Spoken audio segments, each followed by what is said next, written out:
Here is the question that the coverage of Iran's new supreme leader is not asking with sufficient precision. What does it mean when the most powerful political figure in a country declares victory in a major conflict while in hiding?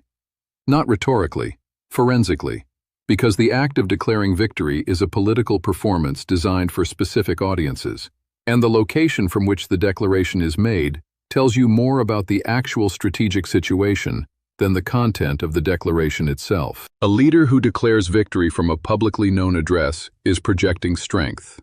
A leader who declares victory from a concealed location is performing strength for an audience that needs to believe it exists, while the performance itself reveals that the performer does not trust the security of their own position.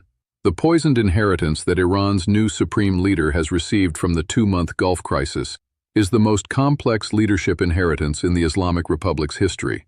Not because of the external pressure, previous supreme leaders managed external pressure, but because the internal architecture of power in Iran has shifted fundamentally during the crisis in a way that the victory declaration cannot conceal and that the new leader cannot reverse. The IRGC, the Islamic Revolutionary Guard Corps, emerged from 2 months of the crisis as the most powerful institutional actor in Iranian politics at precisely the moment when the supreme leader position changed hands. The new leader is not inheriting Khamenei's institutional position.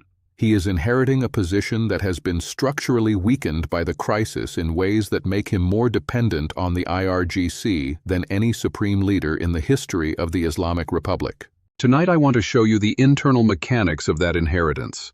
Why declaring victory from hiding is not primarily a diplomatic or military story, but a domestic political story about who controls what inside Iran, and why the geopolitically curious person watching this crisis should be paying more attention to the internal Iranian power map than to any external military or diplomatic development.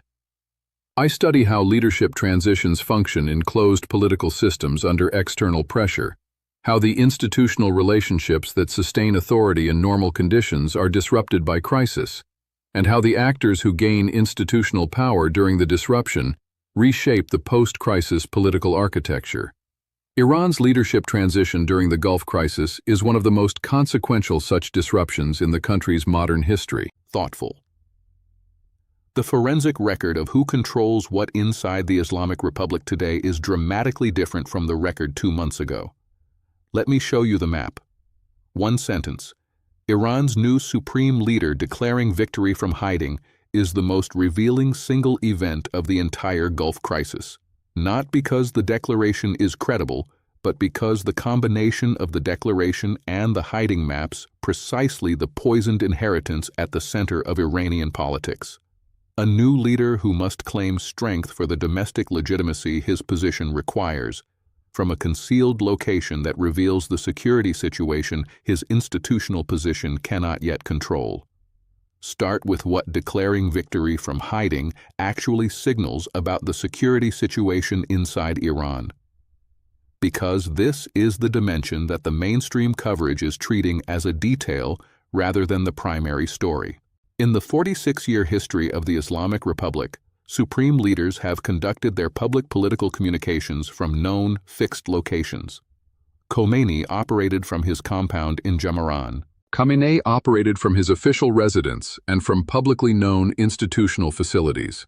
The visibility of the supreme leader's location is not incidental to the office. It is constitutive of the authority the office claims. The supreme leader of the Islamic Republic is, in the doctrine of velayat-e-faqih, the guardianship of the Islamic jurist, the representative of divine authority on earth during the occultation of the hidden imam. That authority does not hide. And yet the new supreme leader is hiding. The forensic inference from that fact is direct. The security services that are supposed to guarantee the supreme leader's safety have assessed that a publicly known location would present an unacceptable risk. That assessment is not a bureaucratic judgment. It is a statement about the actual security situation inside Iran, that the external pressure on the regime and potentially internal threats to regime stability are sufficient that the most senior official in the country cannot be located at a publicly known address without creating a vulnerability that the regime's security apparatus is not confident it can defend. The specific nature of the threat that produces this assessment is worth mapping. External threats, American or Israeli strikes against the supreme leader's location, are real but have historically been managed through security protocols rather than complete location concealment. The fact that full concealment has been chosen suggests the assessment includes threats that location security protocols cannot fully address. That category of threat, threats that protocols cannot address, includes the possibility of internal betrayal, of intelligence penetration that has compromised the security of previously known locations, and of the kind of regime instability that makes even trusted security personnel uncertain actors. None of those possibilities is comfortable. All of them are more consistent with the forensic evidence of concealment than with the alternative interpretation that the concealment is purely precautionary. Now map the IRGC's institutional position following the leadership transition, because this is what the coverage is missing and what the geopolitically curious person most needs to understand. The transition from Khamenei to his successor was always going to be a moment of institutional disruption. Khamenei spent 44 years building personal relationships, institutional loyalties, and informal authority networks that sustained the supreme leader's position beyond its formal constitutional powers. A new leader inherits the constitutional position.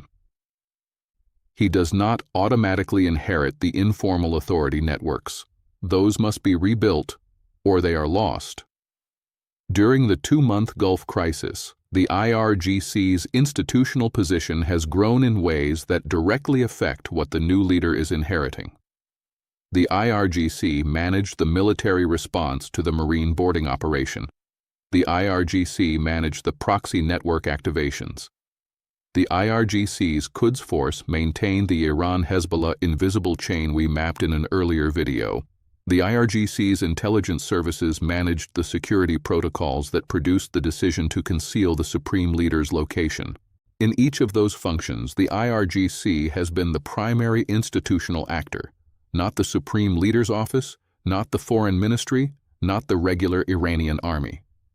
The result is that the new supreme leader assumes office in a situation where the institution that is responsible for his security is also the institution that has accumulated the most operational authority during the crisis that created his leadership vacuum. The IRGC now controls both the sword that protects the supreme leader and the institutional memory of every significant decision made during the crisis. That combination, protective dependency and institutional dominance, is the most potent configuration of power available to any single institutional actor in any political system. The new leader needs the IRGC to survive. The IRGC knows it is needed. That asymmetry is the defining feature of the post-crisis Iranian political architecture. Now map what victory means in Iranian political culture, because the victory declaration's specific content matters for understanding what the new leader is doing and for whom. The word victory in the Islamic Republic's political vocabulary does not require military victory in the conventional sense. It requires survival. The Islamic Republic's founding narrative is built on the proposition that resistance to external pressure sustained over time constitutes victory, regardless of the specific material outcomes of any particular conflict. The Iran-Iraq War of 1980 to 1988 killed hundreds of thousands of Iranians, produced no territorial gains for Iran, and ended in a ceasefire that Khomeini described as drinking a cup of poison. That war is commemorated in Iranian political culture as a victory because the Islamic Republic survived it. The new supreme leader declaring victory over the United States is making a structurally identical claim. The Islamic Republic was attacked by a military power that is objectively superior in conventional capability. The nuclear facilities were struck. The economy was constrained. The leadership was forced into hiding. And yet the government survives. The enrichment program continues. The IRGC is intact. The proxy network is operational. In the political vocabulary of the Islamic Republic, that combination, attack absorbed, regime surviving, resistance continuing, is victory. not the victory of achieving a positive objective, the victory of not being destroyed. The domestic audience that this declaration is designed to reach, the population of Iran, which has absorbed sanctions, military pressure, economic devastation, and the trauma of watching its leadership forced into concealment, needs this framing. Not because it is false, but because it is the framing that sustains the social contract between the regime and the population. The Islamic Republic's legitimacy has never rested on economic performance or democratic accountability. It rests on the resistance narrative. The victory declaration from hiding is not cynical.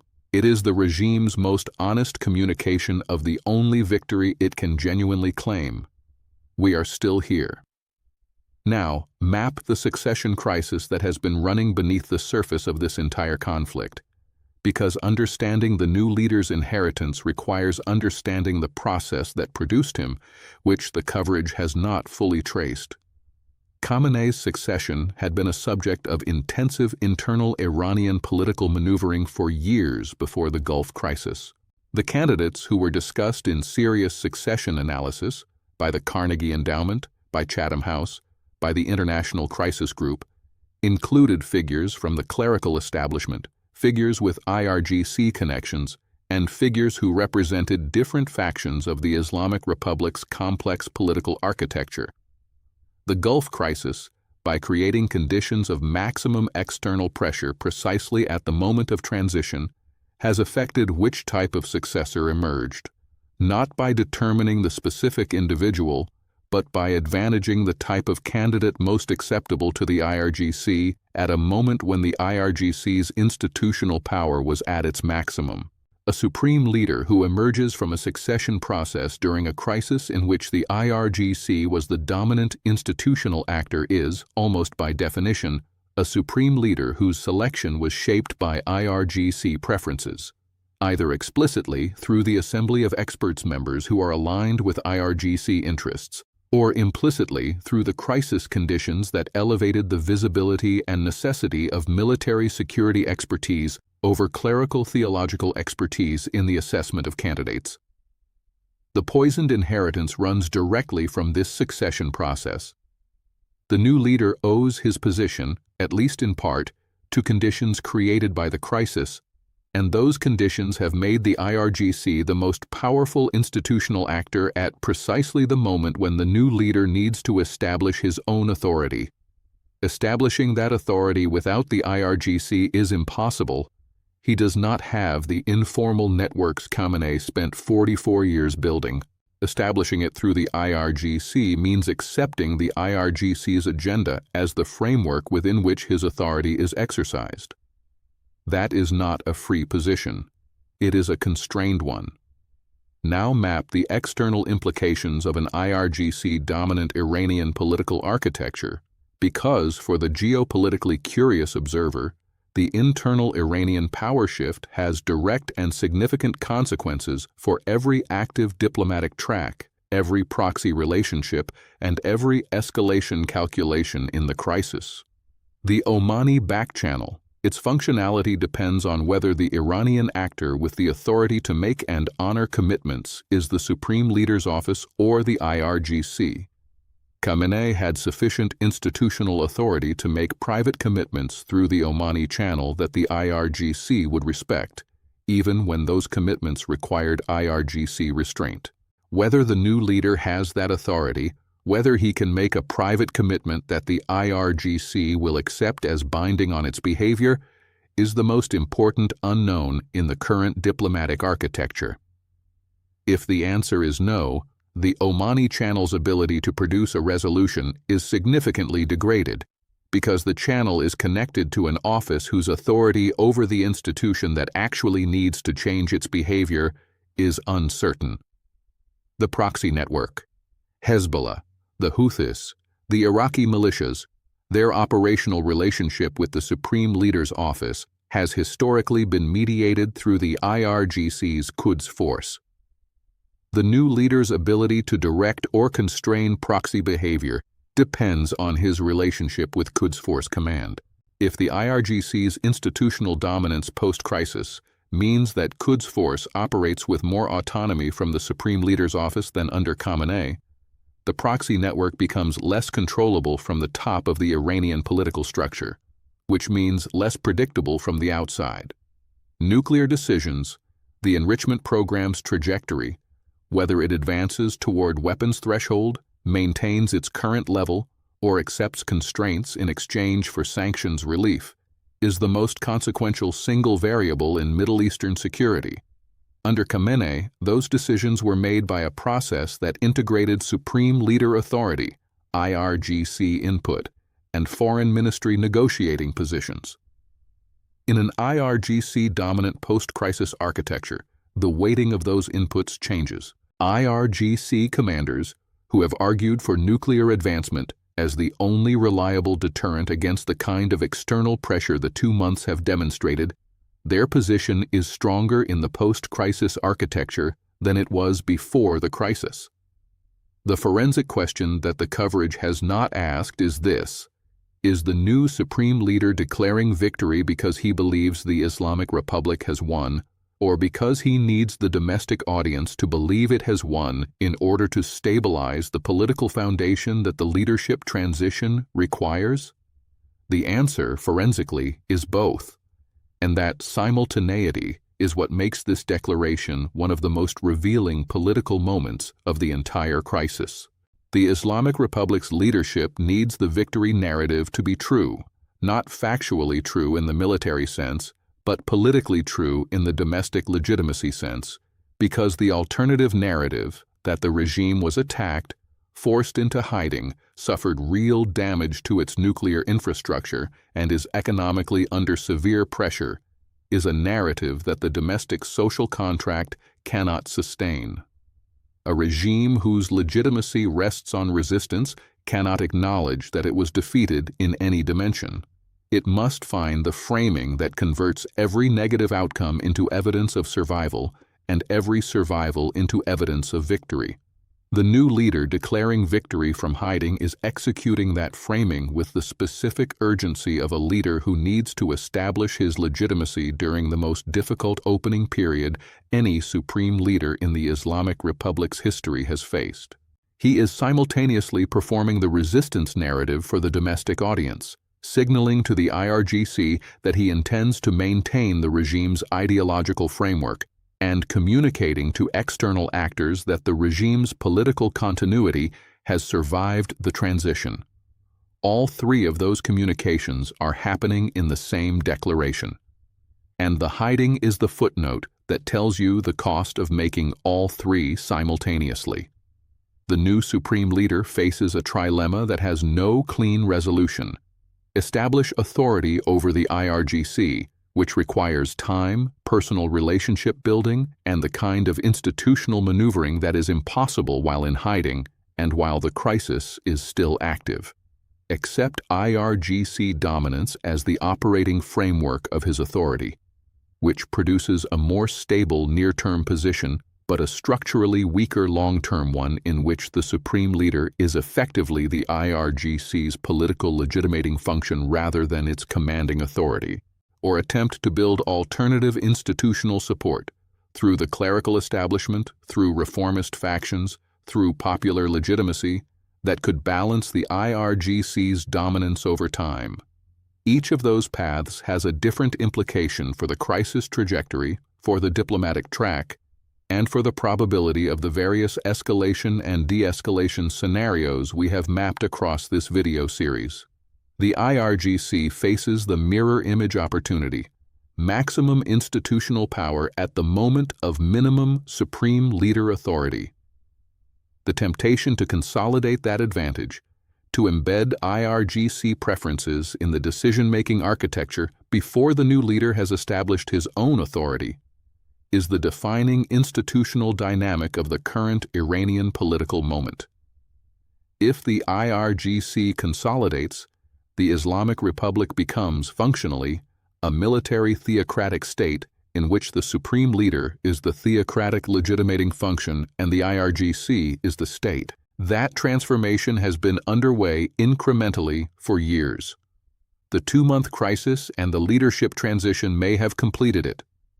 External actors, the United States, China, Saudi Arabia, Oman, face a decision about whom to negotiate with in the new Iranian political architecture. The formal interlocutor is still the supreme leader and the foreign ministry. The effective decision-maker on the questions that matter most, military escalation, nuclear advancement, proxy activation, may now be the IRGC.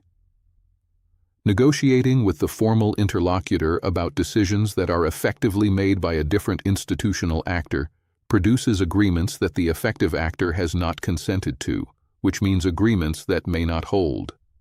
The diplomatic architecture needs to adapt to the internal Iranian power shift, and it currently has no mechanism for doing so. Scenario 1. The new leader establishes authority over the IRGC through a combination of personal relationship building, clerical legitimacy, and the passage of time. The IRGC's post-crisis dominance proves temporary rather than structural. The Supreme Leader's office recovers its ability to make binding commitments through back channels. The diplomatic track becomes viable again. This scenario takes years, not months, and requires conditions: political stability, crisis de-escalation, economic stabilization, that the current environment does not provide. Scenario 2. The IRGC's institutional dominance is consolidated in the new political architecture. The Supreme Leader functions as the regime's ideological figurehead while the IRGC makes the operational decisions on security, nuclear, and proxy questions. External diplomatic engagement continues to be directed at the Supreme Leader's office but produces limited results because the decisions it seeks to influence are made by an actor that is not the primary interlocutor.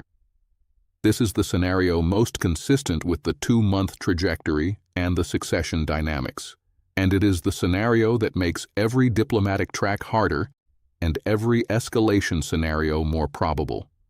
Scenario 3. A factional conflict within the Iranian political system between IRGC-aligned hardliners and reformist or pragmatist factions that see the post-crisis moment as an opportunity to recalibrate the regime's external posture produces a genuine internal political contest. The new leader becomes the prize in that contest rather than its arbitrator.